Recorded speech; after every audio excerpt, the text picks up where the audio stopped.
Hello everyone, welcome to the market opening bell for Thursday, March 26, your 10-minute guide to the stock market.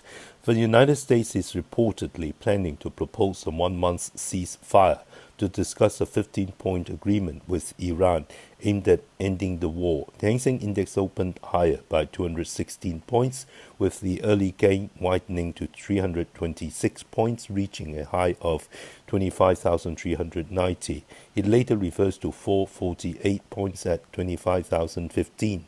In the afternoon, the Securities and Futures Commission reposted a commentary article titled "The Delivery War Should End," causing Meituan, Alibaba and JD.com shares to surge sharply and drive the market higher again. The Hang Seng Index closed the day up 272 points or 1.1% at 25,335. The H-share index rose 83 points or 1% to 8,582. The Hang Seng Tech Index climbed 92 points or 1.9% to 4,922. Total market turnover for the day was 350.9 billion Hong Kong dollars.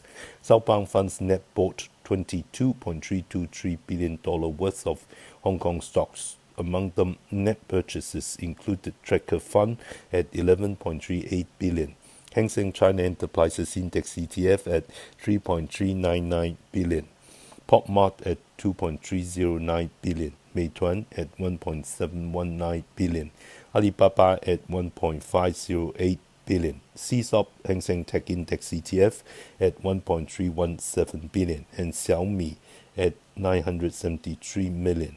Net sales included CNOOC at 1.057 billion and Tencent at 624 million.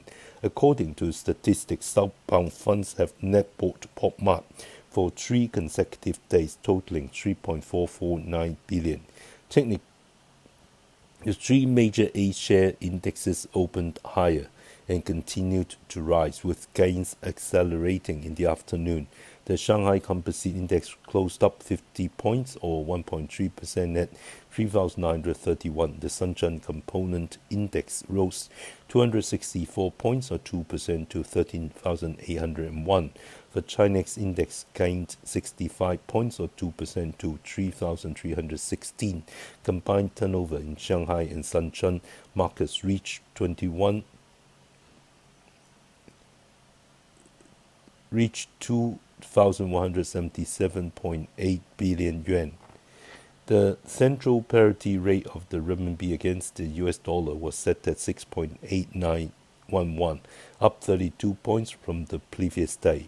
On the Hong Kong stock market, internet and technology stocks rose collectively. Meituan jumped nearly 14%, while both Alibaba and JD.com rose more than 4%. On the news front, the Economic Daily published a commentator's article titled "The Delivery War Should End," stating that the delivery war affects not only the account books of restaurant owners but also the livelihoods of ordinary people.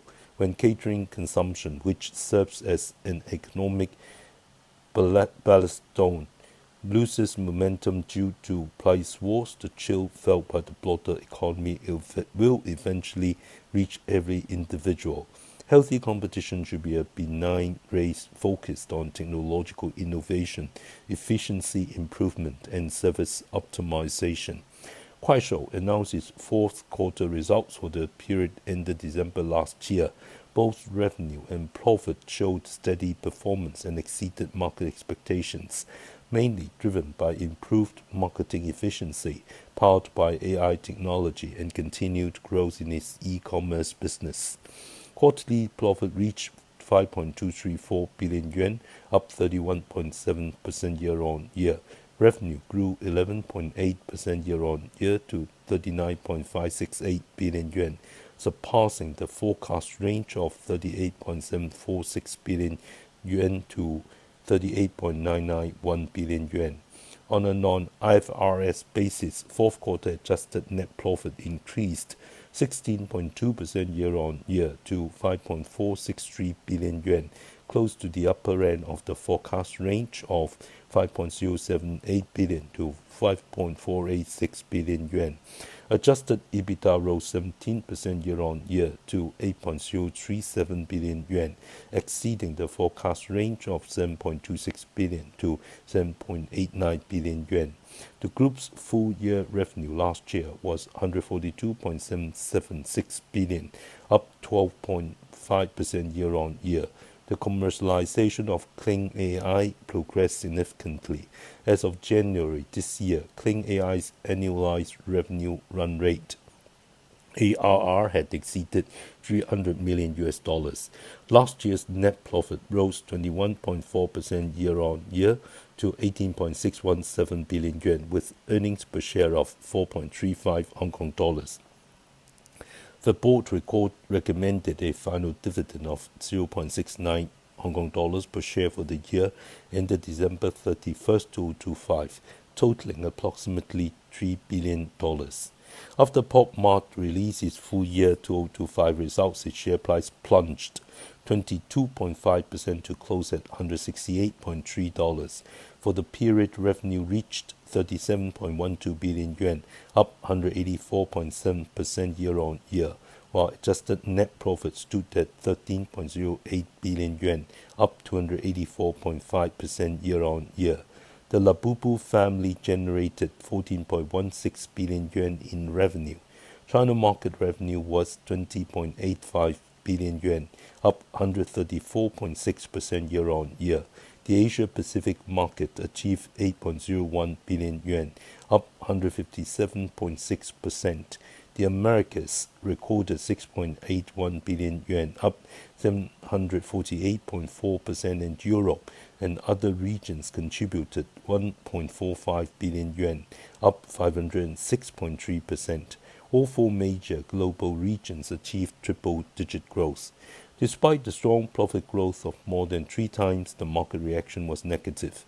The main reasons include, although revenue grew 184.7% to 37.12 billion yuan, some figures fell short of analyst expectations. The market is concerned that the company relies too heavily on the Monsters series, to which Labubu belongs, and lacks new IPs capable of sustaining similar growth momentum.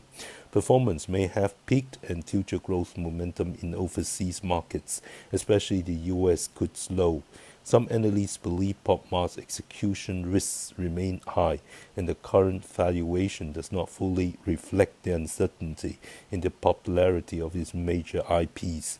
Before the results were announced, the share price had already accumulated significant gains, so some investors chose to take profits and exit after the positive news was fully priced in. China Life reported a 44.09% increase in net profit last year to 154.078 billion yuan, with earnings per share of 5.45 yuan, and proposed a final dividend of 0.618 yuan per share. Revenue during the period was 616.065 billion yuan, up 16.54% year-on-year. New business value reached 45.752 billion yuan, up 35.7%, marking the highest growth rate in the same period since 2017. Embedded value stood at 1.47 trillion yuan, remaining the industry leader. Total premiums exceeded 700 billion yuan, reaching 729.887 billion yuan, up 8.7% year-on-year. Total investment income reached 387.6 billion yuan, up 25.8% year-on-year, with a total investment yield of 6.09%, an increase of 59 basis points. Mengniu Dairy announced its 2025 annual results, recording revenue of 82.245 billion yuan, down 7.3% year-on-year, mainly affected by continued changes in consumer demand, channel scenarios, and competitive environment. Net profit was 1.545 billion yuan, up 13.79 times, due to a low base in 2024 affected by impairment provisions. Earnings per share were 39.6 cents. The final dividend was 52 2 cents, compared with 50.9 cents in the previous year. Gross margin for the year was 39.9%, up 0.3 percentage points, mainly benefiting from lower raw milk prices and improved product mix. Total operating expenses fell 5.7% to 26.244 billion yuan, with the expense to revenue ratio rising 0.5 percentage points to 31.9%. Affected by the revenue decline, economies of scale weakened somewhat. Operating profit was 6.564 billion yuan, down 9.5%, with the operating margin slightly lower by 0.2 percentage points to 8%. WH Group released its annual results for the year ended December 31st, 2025. Despite volatility from biological fair value adjustments, the group delivered steady performance at the core operating level, with both revenue and operating profit recording significant growth. Last year, on a pre-biological fair value adjustment basis, revenue was $28.026 billion, up 8% year-on-year. Net profit was $1.591 billion, up 8.2% year-on-year, with earnings per share of 12.4 US cents. The final dividend increased slightly to 41 Hong Kong cents, compared with 40 Hong Kong cents in the previous year. The full-year total dividend was 61 Hong Kong cents per share, compared with 50 Hong Kong cents per share in the previous financial year. After biological fair value adjustments, net profit was $1.567 billion, down 2.8% year-on-year, with earnings per share of 12.21 US cents. Technical analysis: the Hang Seng Index has fully filled the downward gap from Monday and successfully reclaimed the 250-day moving average at 25,116 points. If it can hold firmly above the 250-day moving average and continue to rise, it may test the 10-day moving average at 25,447 points and then the 20-day moving average at 25,645 points. The market is hoping that the US and Iran can reach a ceasefire agreement. As a result, crude oil prices fell while US stocks rose. The fear gauge VIX index dropped 1.6 points or 6% to 25.3. The Dow Jones Industrial Average rose 305 points or 0.7% to close at 46,429 points. The S&P 500 gained 35 points or 0.5% to 6,591 points.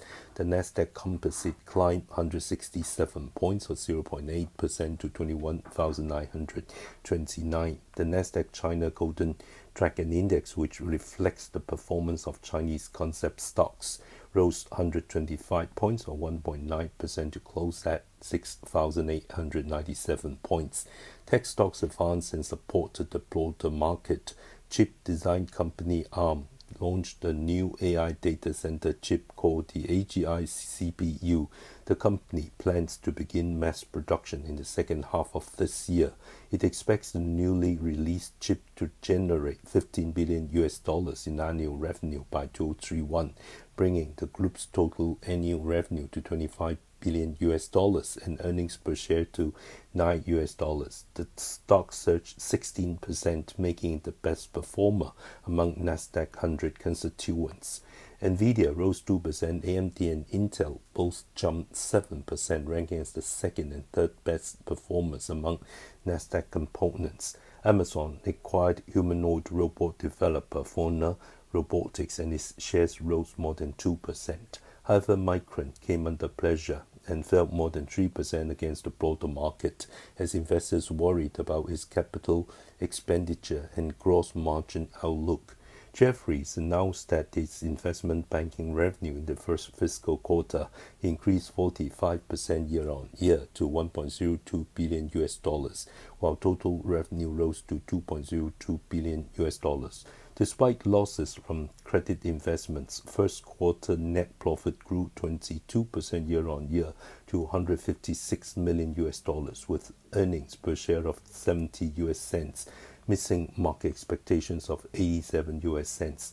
The bank stated that after accounting for compensation and taxes, it incurred $17 million in losses due to the collapse of the UK lending institution, Market Financial Solutions, and the bankruptcy of US auto parts supplier First Brands. Its risk exposure to risk brands has now been reduced to zero. JetBlue Airways is exploring a possible sale and its shares jumped 13% at the close. US import prices rose 1.3% in February, the highest increase since March 2022, and well above the market expectation of 0.5%. Both non-fuel and fuel import prices recorded gains. US export prices rose 1.5% month-on-month in February, far exceeding the expected 0.5% and marking the largest monthly gain since May 2022. Both non-agricultural and agricultural export prices increased. On a year-on-year basis, US import prices rose 1.3%, the largest annual increase since February 2025. Export prices grew 3.5% year-on-year, the biggest annual rise since last September. Our stock pick today is Antengene, stock code 6996. Antengene is an Asia-Pacific commercial stage biopharmaceutical company focused on innovative anti-tumor drugs. Its uniqueness stems from strong R&D capabilities and a strategic approach to developing new anti-tumor therapies. The group has strategically designed and built an innovative R&D pipeline focused on oncology and immunology, which includes 1 commercial stage product, 5 clinical stage projects, and multiple preclinical stage projects. The group adopts a combination and complementary R&D strategy to maximize the potential of its synergistic pipeline assets.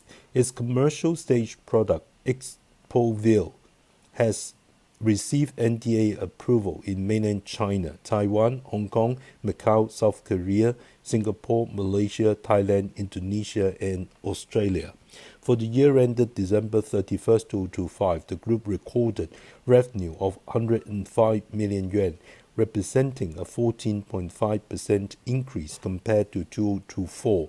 This growth was primarily driven by accelerated contributions from the mainland China market, supported by steadily improving market penetration and deepening commercialization collaborations. The loss narrowed from 319 million yuan in 2024 by 80.2 million yuan to 239 million yuan in 2025.